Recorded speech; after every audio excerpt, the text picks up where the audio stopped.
What's up, y'all? We're gonna wait for probably another minute, man.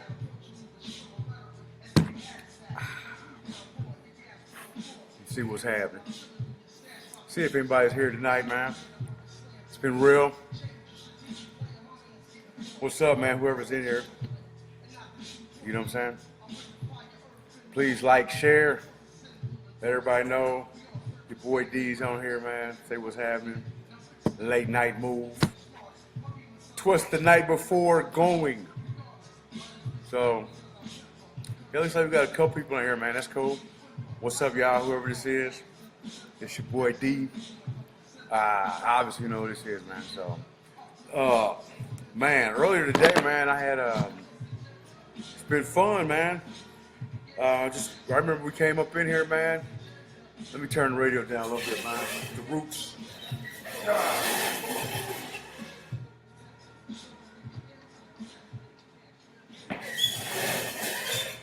Right on, man.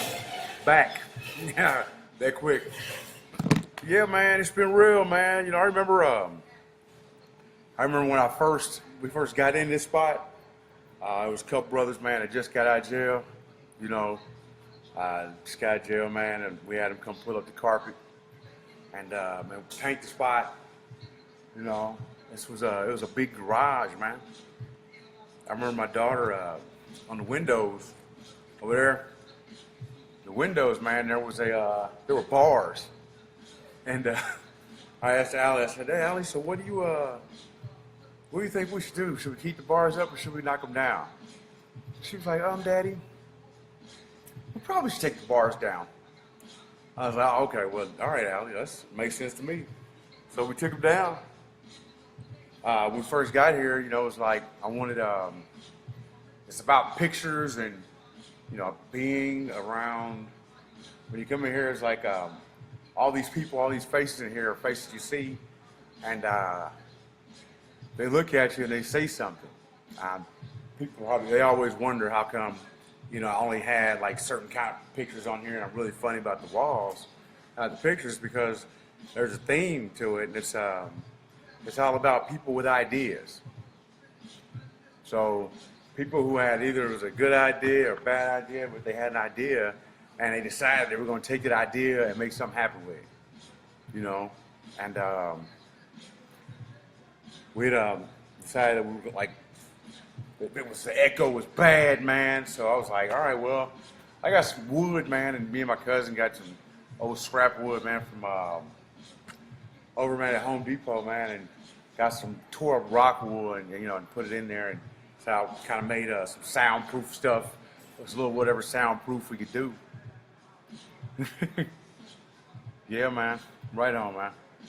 Yeah, it's you know, it's been fun, man. So we had, man, it's like, hold on, I'm gonna be right back. Just hang on a second.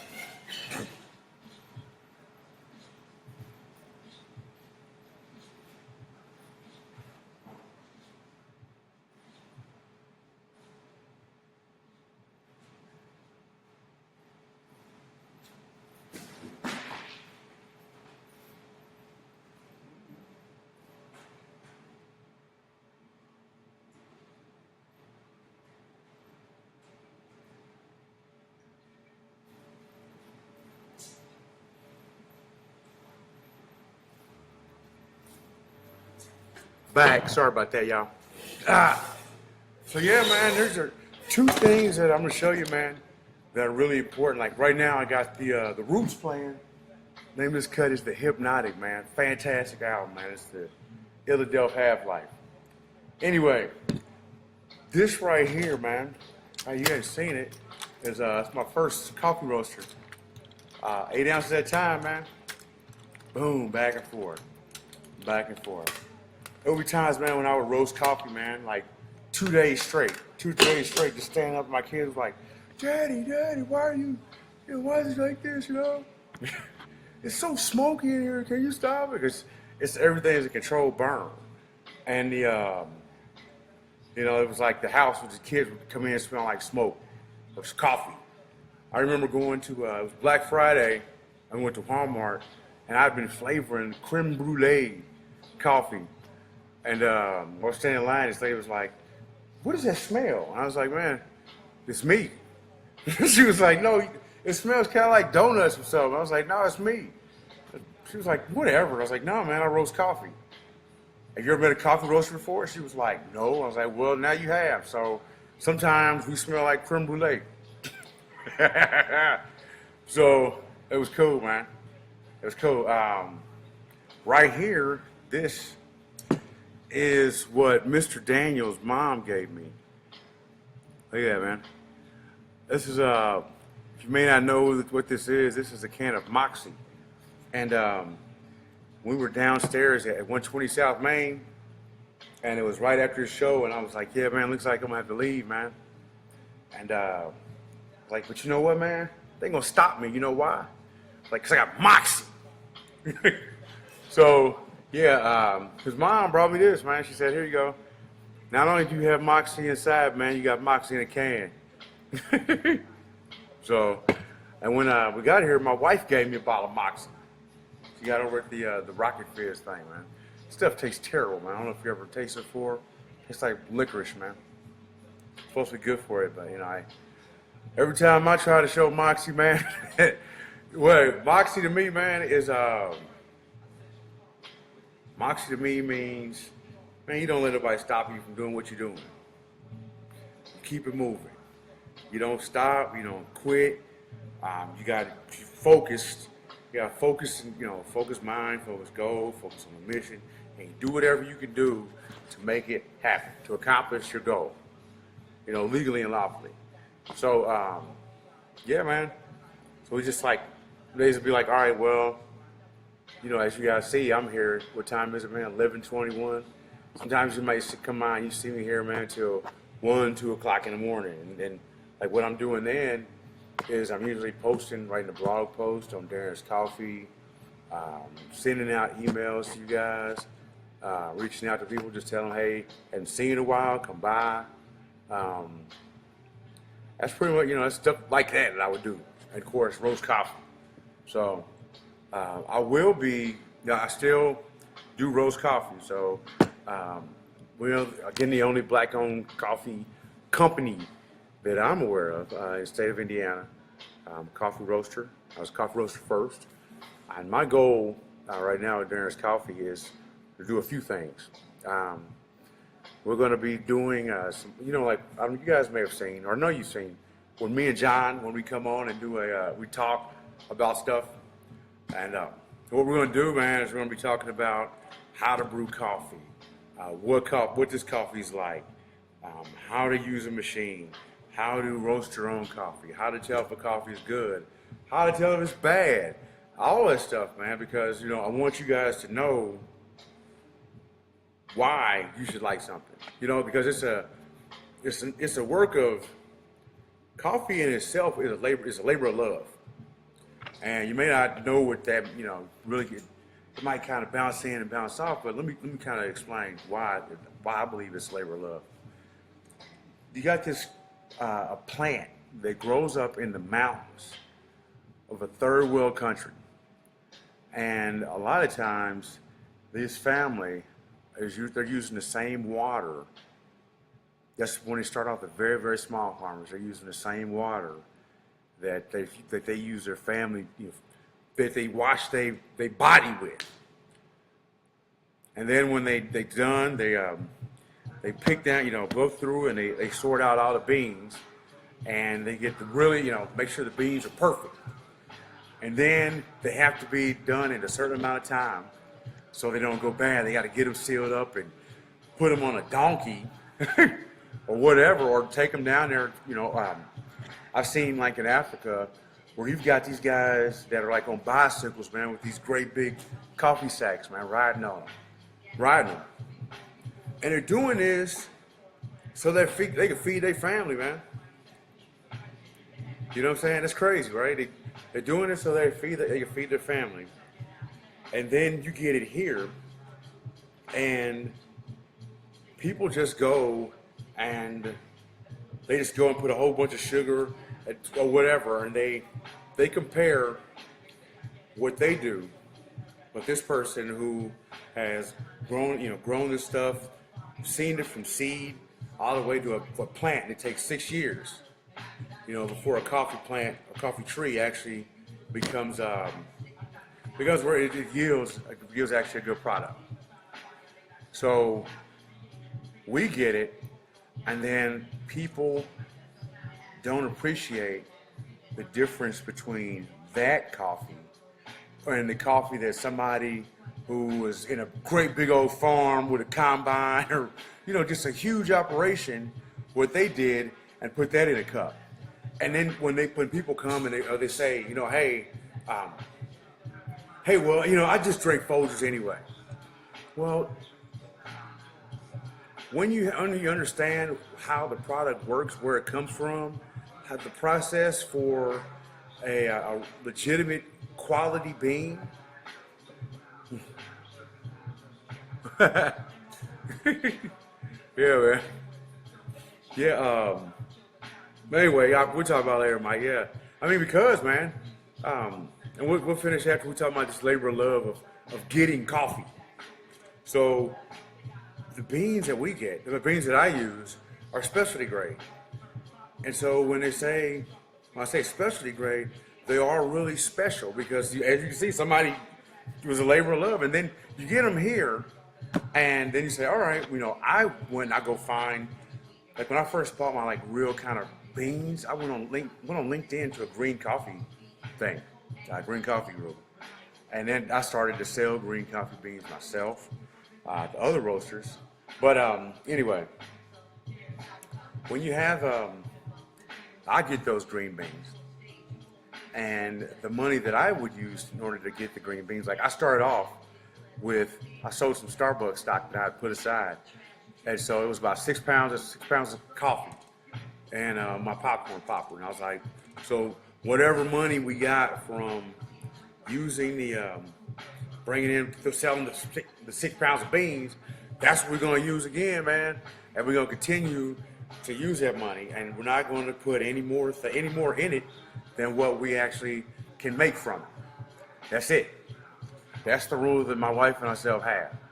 It's like, hey, we started, so pretty much I can look at it as if I decided never ever to roast coffee again, which is not, that's not, we're still open. I'm still an open business, still a business. But if I decided never to do that again, and all it cost me was a few weeks of doing a direct purchase plan at Starbucks for all the people that I met, all the friends I had, all the ways that my life has been affected. Man, it was worth it, man. It was worth it in a second, man. Do it again in a second. I would do some things differently. I would trust different people. It's learn, man. It's a learning lesson. Trust different people. I would listen to my lawyer, listen to my wife. Don't listen to myself. Because I see people. That's good. We all start off and we're all good. Just assume that someone's a bad person. That's like seeing a baby in a stroller and saying that's a bad person. I'm sorry. I cannot for the life of me fathom something like that. Kids, babies are people. We're people that just people screwed with. And once you got to realize, man, that we're people who people screwed with, it makes you see each other in a different light. Does that make sense? I hope it does. Because that's how I see everybody. Hey, man, we've all been screwed with. I was talking to my friend George, and I was like, George, with me having bipolar disorder, I know that if I'm in a manic stage or I'm in a depressive stage, I may see the world in a different, it may be skewed. So what that forces me to do is to take every situation and really try to it worked on my critical thinking skills. That's why I try to, when people ask me questions, guys, I usually come out with a long, drawn out answer. And the reason why is because I've thought about it and I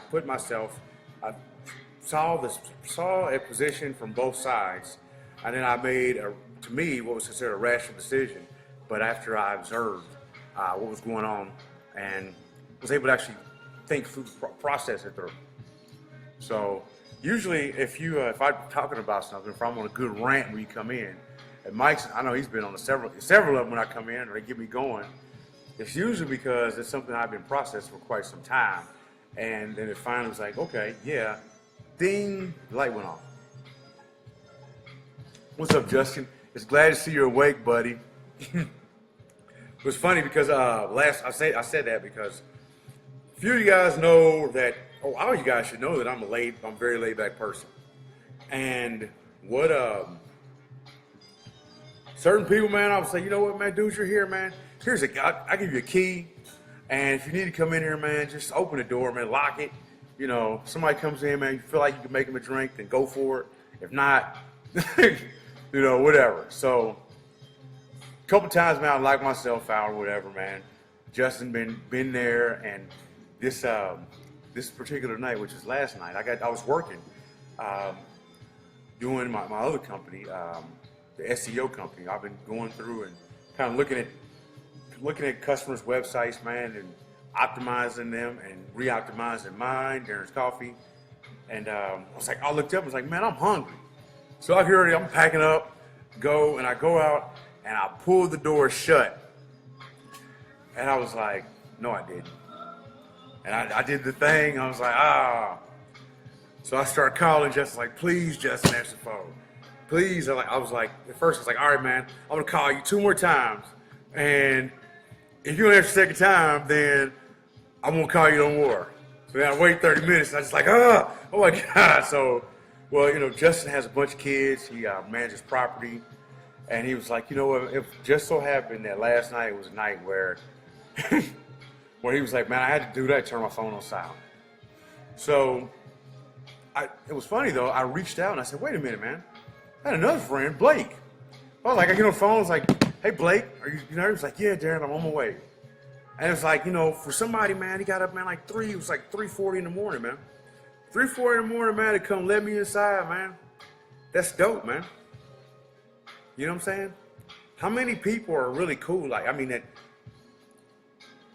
How many times or opportunities do we miss to meet people because we see people as not those little babies in a stroller? You know what I'm saying?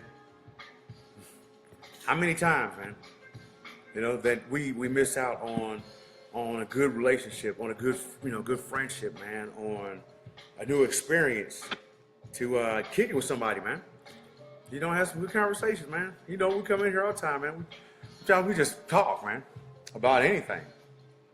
About anything, because I like to talk about a lot of stuff. So, I remember I got this one picture. This guy named Rob Rab. He painted shoes, and he drives around in a Corolla, man, with a bunch of old shoes painted. And when he first came into the shop, right, it was crazy looking white dude, man. And he walks over and grabs the Ebony magazine. He starts reading through it. I'm like, man, what's this dude know? He's gonna say something smart, man. And he was like, yeah, man, it hadn't been any good, man, since John Johnson since he retired. I was like, huh? So yeah, apparently, man, he was a subscriber of Jet magazine and Ebony magazine, man. And imagine if I would have been, that's why a lot of places I don't like going. Imagine if I'd have been like, hey, what are you doing? Or if I'd have given him some kind of a funky attitude, man. Man, I would have missed out on meeting a pretty cool cat, man. That's why, it's like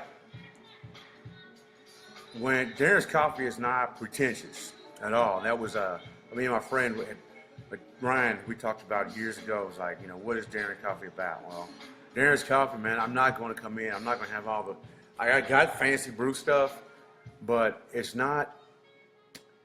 I want you to experience the labor of love that so many people have put into this product at the end. And I'm not going to screw up that little bitty, that great big thing, sacrifice that somebody did by being, um, by putting off people, by making people feel uncomfortable.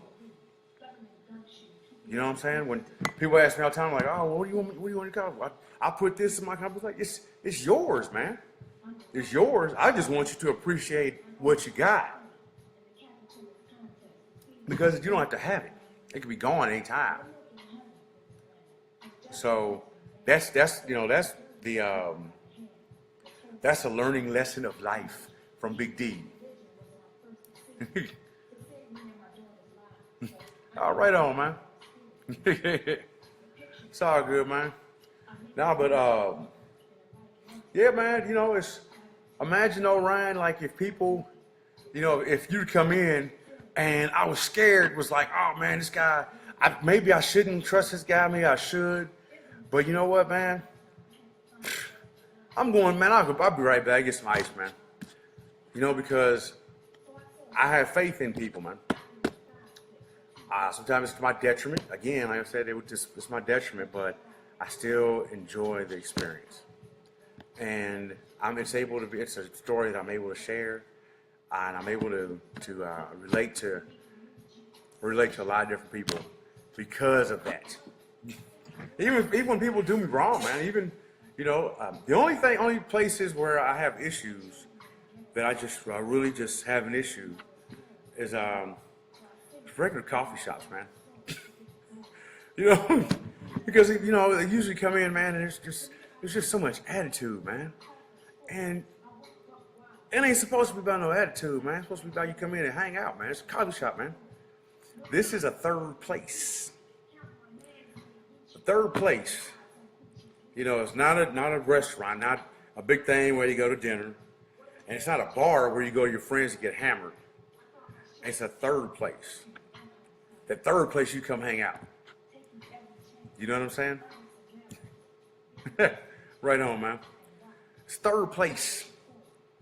And, I know that, I started off again as a roaster, and I wanted to, there's something I always wanted to do. Like I put on my website, first little article that I had, it was in the Zionsville Times Sentinel. So if you go to Darren's Coffee site, right now it'll be a PDF of the article. And I had my hat on, man. I was digging out beans, man. I was like, hey, I want my life to be vanilla. And, I got that from the first time there's a friend of mine, Craig Andler. We had, I sat on the board for the Indiana Counselor Against Alcohol and Drug Abuse. And I was going to meet him for the first time. And we just sat down and we started talking, man, just to meet each other. It's going to be like 30 minutes. Well, 4 hours later, found out he was a former drummer. He was in the Navy. He was like a 78-year-old white guy, man. And I was like, you know what, Craig? I want my life to be vanilla. And he started laughing. It's like, man, what? What do you mean?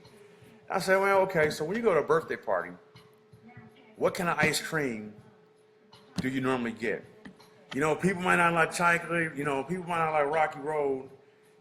Sometimes people just want vanilla, where it's nice and cool. It's French vanilla is actually my NLP thing, and NLP is like neuro-linguistic programming. It's something that a trigger in your mind to bring you to a good place. And the reason why vanilla is like that for me is when I first signed my scholarship paperwork, Jason Belzer, former Indianapolis Colt, he took me out, was like, hey, congratulations, took me out to the movies. And his car smelled like French vanilla. So it was like, all right, man, to me, he was somebody that was successful. So that was my vanilla, it was my it was my NLP signal. So it's kind of like, hey, I want my citrus vanilla, man. I don't want no sprinkles on top, no cherries, nothing like that, man. I just want vanilla, which is good, man. You put in, I call the vanilla latte the booty call of lattes. Why? Well, it's the vanilla, man. It's something that everybody likes, man. even if you say you don't like vanilla and you like chocolate, you still like vanilla, man. Because vanilla goes with chocolate. You can't have one without the other, man. You know what I'm saying? You can't have one without the other, man. And you gotta enjoy it. I guess if that's the message I keep going back to is, man, you gotta enjoy it. If you go back and kind of look through some videos, stuff we did at all the space, different spaces, our pictures we took, Instagram stuff, man. Man, I remember one time, man, we were out there screwing around. I shoveled the street in Zionsville, man, like all in front of my street, man. It was like in front of the spot, man. It was like 15 below zero. And I took a picture there, and I was like, yeah, the honey badger's taking over. So, and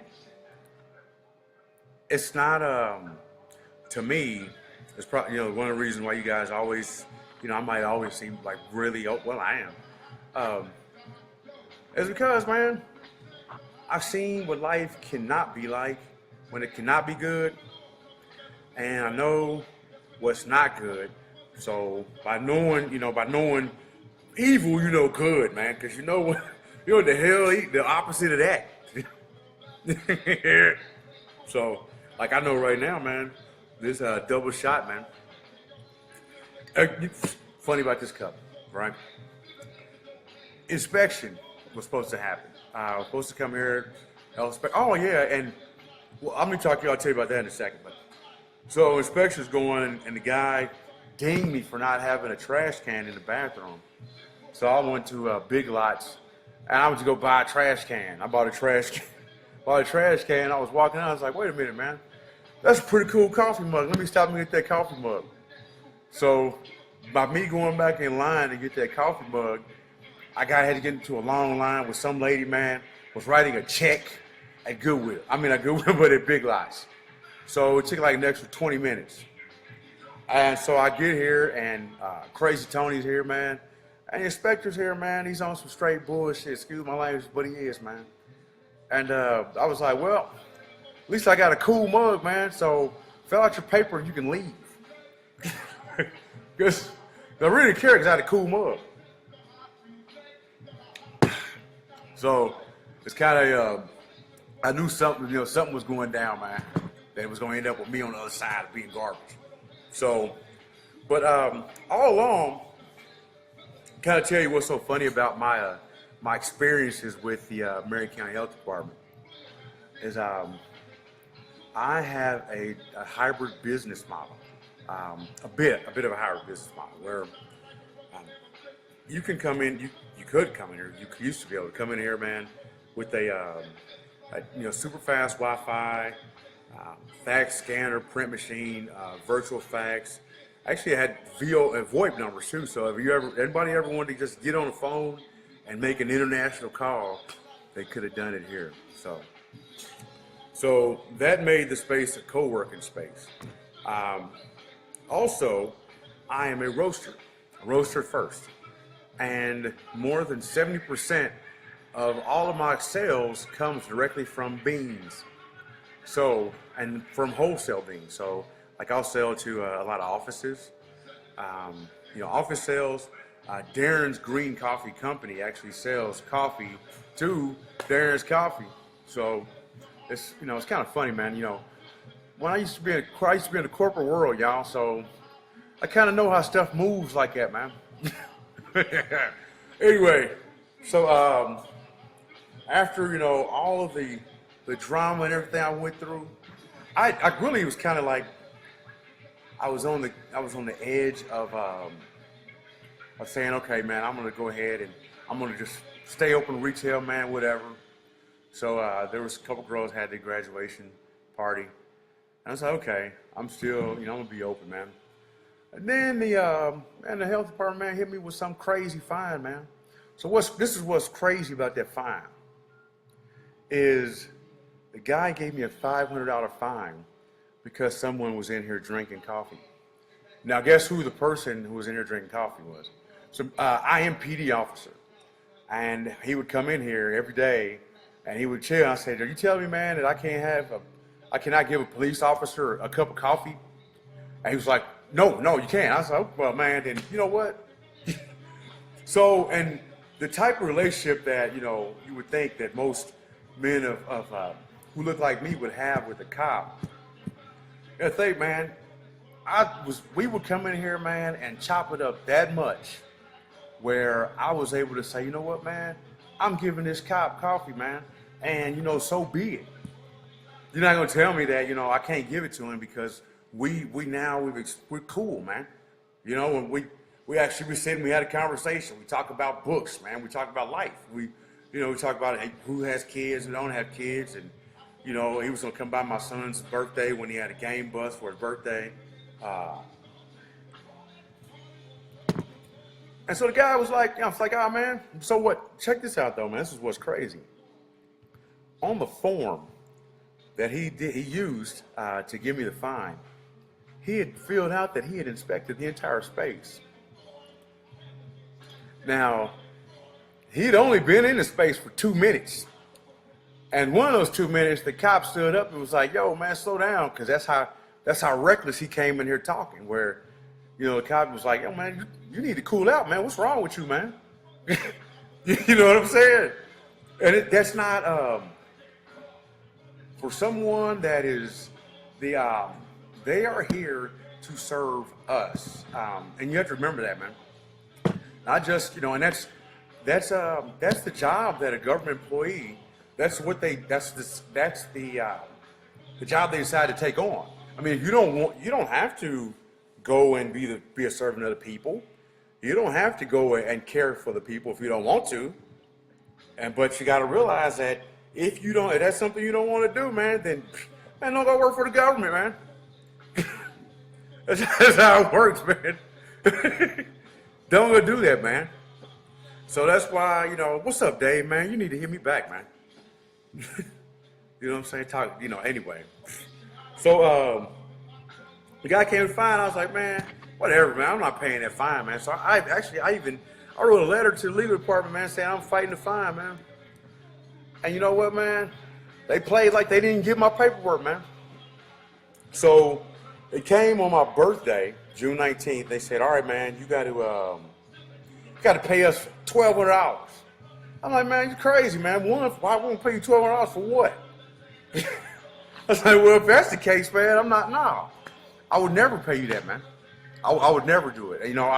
I would rather than to pay somebody something, pay a fine that I felt was an unreasonable levy. And that is our right. Remember that as citizens, man. You got something, man, unreasonable, man. You can protest it. You can choose not to comply, man. I told the guy, I was like, man, I'm not paying all that money. I'm not paying it, man. It's crazy. So at that point, that's when I said, all right, man, well, I'm out of here, man. So, we were going to try to get out last Sunday. And I was exhausted. It's kind of wore me, it's kind of worn down, man. It's past like 2 months, 2.5 months, man, where, it's kind of, where the streets be, but the streets got to eat, man. But you sitting there like, it's bad nerves, man. It puts you in a bad spot, man.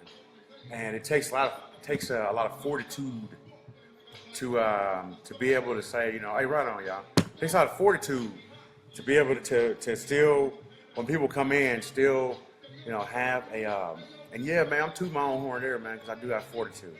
To come in and still, even though, man, I got other stuff going on right now, man, I got people that's literally, man, that's really messing with me, man, on some bullshit.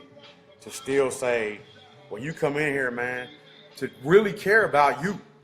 Because, that's, otherwise, if I wouldn't, something else is as part of that thinking process I have to make sure that I treat every situation the same, man.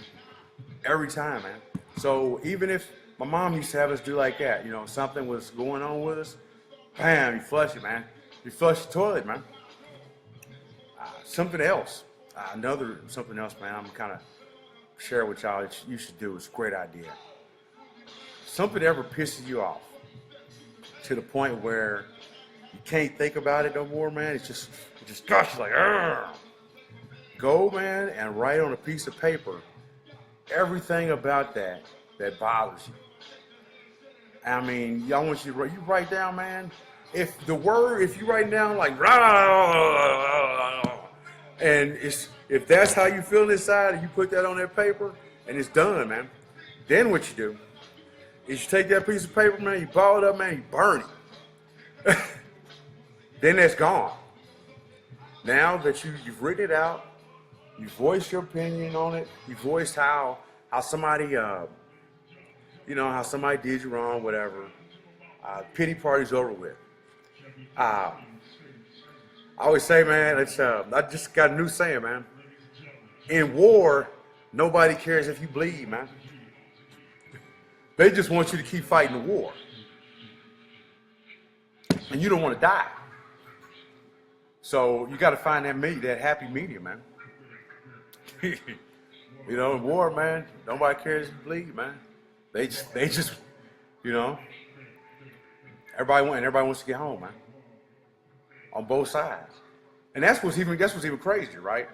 If you think about, remember it's a war, World War II, man. It was a Christmas Day, and these guys have been locked up. The Germans and the Americans have been locked in battle, man, for basically months on end.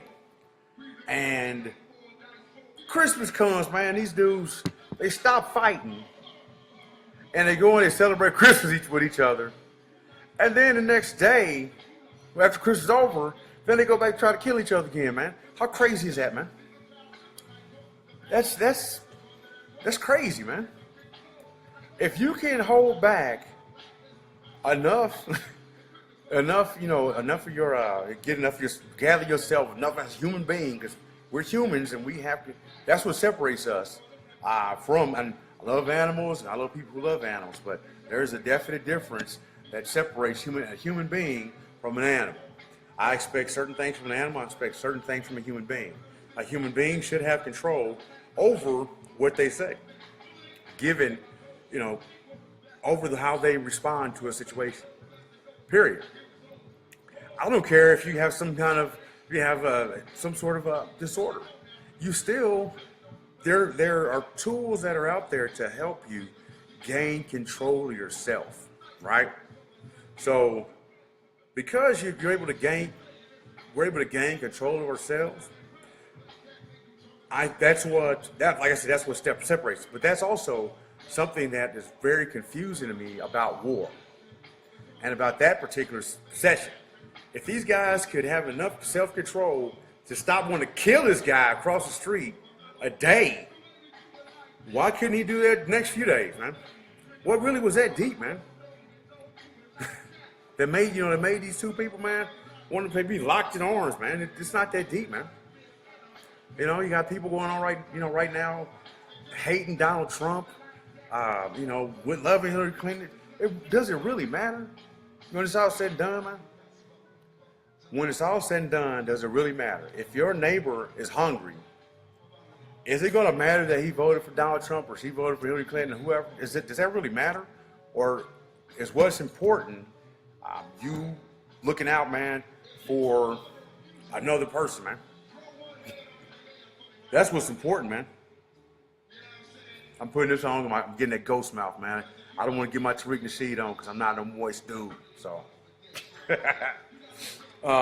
Anyway, so that's something that always, man, this always just gets me. I have difficulty understanding, man, difficulty grasping. Even if someone is mean to you, man, you still you forgive them, you forget it, and you forbear any type of punishment or anything that you would do. So you forgive, right? You're just saying, all right, man, I forgive you. Okay? Which fine, you can forgive someone and still not forget it. But the rule I live by is you have to forgive, you have to forget it, and you have to forbear. So you forgive what somebody's done, you forgive their action, you forget that it ever happened. You never discuss it again, ever. You totally forget that it ever happened. And then any type of retribution, whatever it all would have had from that, you forbear, man. It's not, you've given it away, man. Because you would want the same thing done for you, man. I know that I definitely would, man. Is when I've done something wrong, I would want people to forgive, forget, and forbear what happened to me. So that's why I do that for other people. So, and that's we all should do that for one another. I think we want to, you know, we want to. We want to be. That's an honesty, man. Nobody really wants to be honest. You don't want to put yourself and say, man, what if that was me, man? It's all good, man, till it's you, man. You want these crazy rules, man, until it's you have to go, till it's you. Somebody just throwing these crazy rules upon your life, man. You know what I'm saying? This is fantastic album, man. It's The Roots right now, Come Alive album. I have it signed, man. Saw them in Dallas, Texas, man. Deep Ellum. And I got the album signed, man. Anyway, this hip hop is love my life. Love this song, man. Hip hop is love. I love hip hop, man. But the love of my life is my wife, man. And my kids, man. People say I love God. No, I don't love God, man. I adore God, man. I respect God, man. I respect God. That is the ultimate thing, man. You respect that, man. You respect what that can do. You respect that power, man. You respect that, and that's who we all are, man. I'm going to get really philosophical on y'all for a second, all right? So, because I'm a Christian, I believe that we're all made in God's image, right? And if we're all made in God's image, then God wants us to respect his power. So, if I see someone else, then I should respect them just like I would respect God, man. I would respect them, respect their power, respect their wishes, respect their wants, unless it was doing something that was contrary to life. Millions of years, man, have been here, man, and millions of years have been here because we've been here millions of years because somebody respected life, man.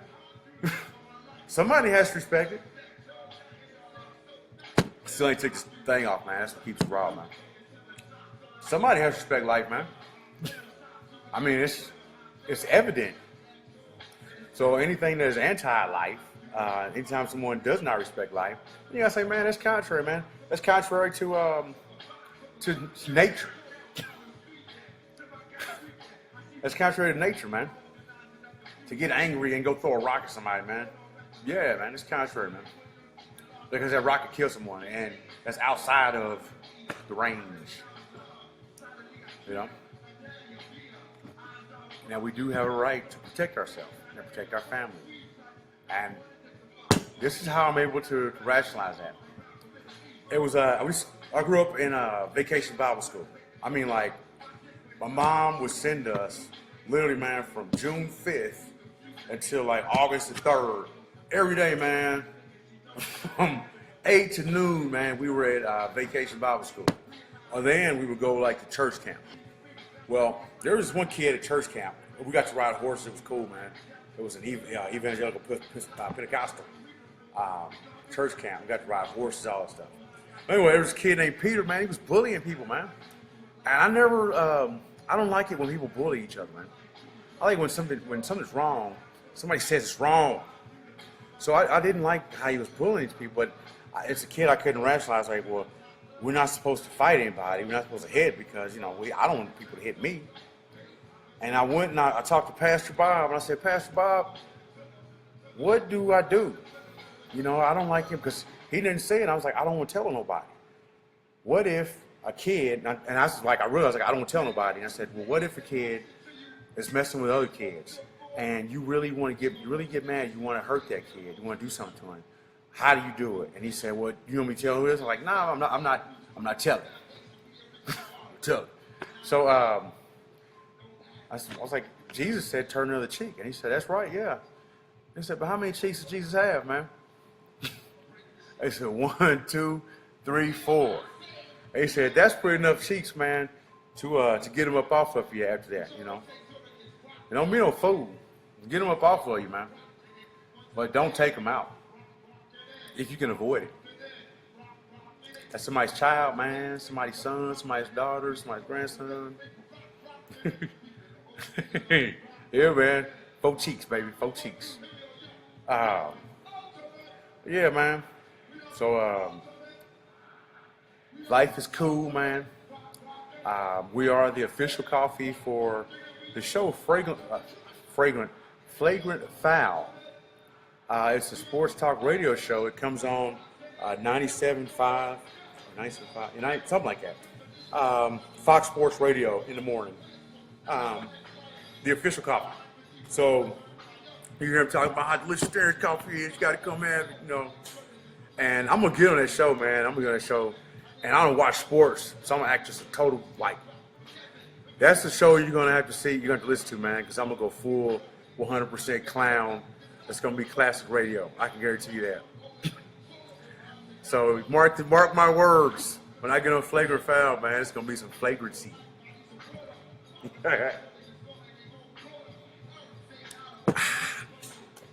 So, man, thanks, man, for, look at it, man. We brought it in next day. What I would ask, now, this is an ask of Darren, because, like, we're out of here Sunday. Like, I'm talking about, boom, I'm out of here Sunday. What I would ask, man, I may very well just chill here tonight, man. You know what I'm saying? It's kind of like, we graduate college. Well, I don't know about everybody else, but so let me kind of rewind. I was hanging out with some people here one time. Yeah, man. Yeah, I was hanging out here one time, and this guy was talking about how awkward college and how horrible, how college was and how high school was. And I was like, well, no, man, actually for me, man, high school was fantastic, man. I was in ceramics club. I played football, played basketball, man. I had lots of friends, no enemies. And I was like, okay, what about college? I was like, wait a minute, man. My college experience was fantastic. It was great. I played sports. I was the president of my fraternity, man. I was president of several organizations, man. I had a fantastic GPA. Man, nah. So, it's been great. And it's been great. And it will continue to be great. But anyway, when you get ready to graduate college, or where you get ready to go somewhere, go on a trip, with all your friends are going to be there, or whenever possible, you can get your friends around. Man, y'all hang out, man, and y'all just chill, man, all night. Listen to hip-hop, really listen to hip-hop, man. That's what me and all my friends do, man. They starting to listen to hip-hop, man. The Roots, not gonna say what else, man, but yeah. But yeah, it was college, man, so Grambling State University, man. I'm a Grambling tonight, baby, through and through. And you can still, I don't care how old you are, man, you can still have fun, man. Just let that shit go, man. So, all right, y'all. I'm definitely going to be here. And Justin, I may very well just call you all night, man, just because I want to make sure you stay awake. So I was here till, 3:30 last night, man. I came home. Went home for about a couple hours, man, and went to the dentist. I keep my choppers looking straight, I don't want to look like my grill's just been hit, like, I don't want to look like my mouth's been melted. I got this going on, so I gotta finish it out nice, you know what I'm saying? Nah, but I'm gonna be here, man, chilling, man. So, man, come on through, man. Yeah, you better put, okay. All right, buddy. I got you on Find My Friends. All right then, y'all, man. Man, love y'all, man. It's been real, baby. It's been real.